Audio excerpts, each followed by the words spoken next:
ಚತುರ್ಭುಜಗಳ ಬಗ್ಗೆ ಮೆಲ್ಕು ಹಾಕಣ್ವಾ. 4 ಭುಜಗಳುಳ್ಳ ಬಹುಭುಜವನ್ನ ಚತುರ್ಭುಜ ಅಂತ ಕರೀತೇವೆ. ಚತುರ್ಭುಜದಲ್ಲಿನ ಬಾಹುಗಳು ಮತ್ತು ಕೋನಗಳ ಸ್ವಭಾವದ ಆಧಾರದ ಮೇಲೆ ಅದು ವಿಶೇಷವಾದ ಹೆಸರನ್ನ ಪಡೆದುಕೊಳ್ಳುತ್ತೆ. ಈ ಚತುರ್ಭುಜದ ವಿಧಗಳಲ್ಲಿ ಒಂದಾದ ತ್ರಾಪಿಜ್ಯದ ಬಗ್ಗೆ ತಿಳ್ಕೊಳ್ಳೋಣ. ತ್ರಾಪಿಜ್ಯ ಒಂದು ಜೊತೆ ಸಮಾಂತರ ಬಾಹುಗಳನ್ನ ಹೊಂದಿರುತ್ತೆ, ಮತ್ತೊಂದು ಜೊತೆ ಬಾಹುಗಳು ಸಮಾಂತರವಾಗಿರಲ್ಲ. ಒಂದ್ ವೇಳೆ ಸಮಾಂತರವಲ್ಲದ ಬಾಹುಗಳು ಸಮವಾಗಿದ್ದಾಗ ಅಂದ್ರೆ ಈ ರೀತಿ, ಈ ತ್ರಾಪಿಜ್ಯವನ್ನ ವಿಶೇಷವಾದ ಹೆಸರಿನಿಂದ ಕರೆಯಲಾಗುತ್ತೆ. ಇದನ್ನ ಸಮದ್ವಿಬಾಹು ತ್ರಾಪಿಜ್ಯ ಅಂತ ಕರೀತೇವೆ. ಈ ವಿಡಿಯೋದಲ್ಲಿ ತ್ರಾಪಿಜ್ಯ ಮತ್ತು ಸಮದ್ವಿಬಾಹು ತ್ರಾಪಿಜ್ಯಗಳ ಕೆಲವು ಗುಣಲಕ್ಷಣಗಳನ್ನ ತಿಳ್ಕೊಳ್ಳೋಣ. ತ್ರಾಪಿಜ್ಯ PQRS ನಿಂದ ಶುರು ಮಾಡೋಣ.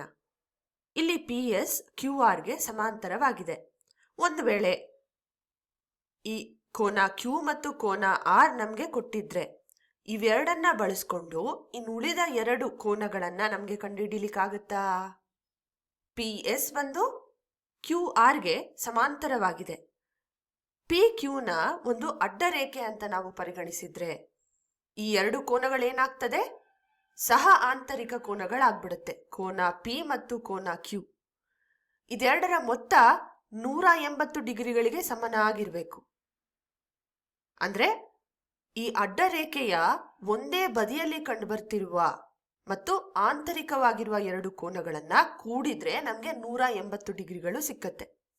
ಅದೇ ರೀತಿ ಈ ಬಾರಿ SR ನ ಒಂದು ಅಡ್ಡರೇಖೆ ಅಂತ ತಗೊಂಡ್ರೆ PS ಮತ್ತು QR ನ ನಡುವೆ ಕೋನ S ಪ್ಲಸ್ ಕೋನ R ಬಂದು ಮತ್ತೆ 180 ಡಿಗ್ರಿಗಳಿಗೆ ಸಮನಾಗಿರ್ಬೇಕು.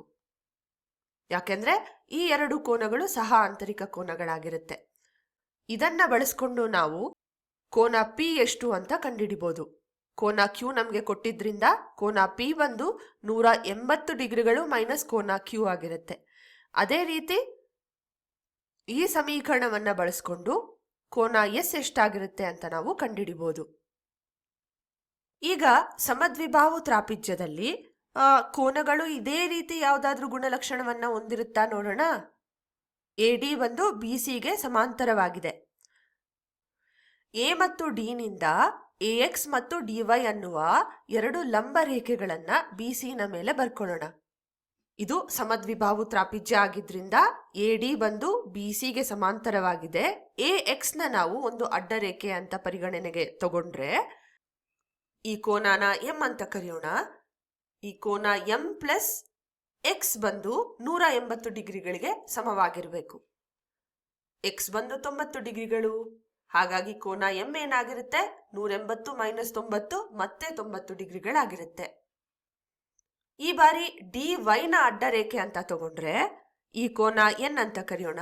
ಈ ಕೋನ N ಪ್ಲಸ್ ಕೋನ Y ಬಂದು 180 ಡಿಗ್ರಿಗಳಾಗಿರ್ಬೇಕು. ಕೋನ Y ಬಂದು 90 ಡಿಗ್ರಿಗಳು. ಆದ್ರಿಂದ ಕೋನ N ಏನಾಗಿರುತ್ತೆ? ಮತ್ತೆ 90 ಡಿಗ್ರಿಗಳು. ಅಂದ್ರೆ ನಾವು ನೋಡ್ಬೋದು ಈ ಒಂದು ಚತುರ್ಭುಜದಲ್ಲಿ ಎಲ್ಲಾ ಕೋನಗಳು 90 ಡಿಗ್ರಿಗಳೇ ಸಿಗ್ತಾ ಇದೆ ನಮ್ಗೆ. ಆದ್ರಿಂದ ಇದು ಒಂದು ಆಯತ. ಈ ಆಯತವನ್ನ ಸ್ವಲ್ಪ ಹೊತ್ತು ಬದಿಗಿಟ್ಟು ಈ 2 ತ್ರಿಭುಜಗಳನ್ನ ನೋಡೋಣ. ತ್ರಿಭುಜ ABX ಮತ್ತು ತ್ರಿಭುಜ DCY. ಇದರಲ್ಲಿ ಈ ಕೋನ AXB ಮತ್ತು ಕೋನ DYC ಬಂದು 90 ಡಿಗ್ರಿಗಳಾಗಿರ್ಬೇಕು. ಯಾಕೆಂದ್ರೆ ನಾವು ರಚನೆ ಮಾಡಿದ ರೀತಿಯಿಂದ ಇವೆರಡೂ ಬಂದು ಲಂಬ ಕೋನಗಳಾಗಿರುತ್ತೆ. ಇನ್ನು AB ಮತ್ತು DC ಸಮವಾಗಿರ್ಬೇಕು. ಯಾಕೆಂದ್ರೆ ಇದು ಸಮದ್ವಿಬಾಹು ತ್ರಾಪಿಜ್ಯದಲ್ಲಿ ಸಮಾಂತರವಲ್ಲದ ಬಾಹುಗಳು. ಇನ್ನು AX ಮತ್ತು DY ಆಯತದ ಅಭಿಮುಖ ಬಾಹುಗಳಲ್ವಾ, ಆದ್ರಿಂದ ಇದು ಕೂಡ ಸಮವಾಗಿರ್ಬೇಕು. ಅಂದ್ರೆ ತ್ರಿಭುಜ ABX ಬಂದು ತ್ರಿಭುಜ DCYಗೆ ಲಂಬಕೋನ, ವಿಕರ್ಣ, ಬಾಹು ಅಂದ್ರೆ ಲಂಬೀಬಾ ಸರ್ವಸಮತೆಯಿಂದ ಈ 2 ತ್ರಿಭುಜಗಳು ಸರ್ವಸಮವಾಗಿದೆ ಅಂತ ಹೇಳ್ಬೋದು.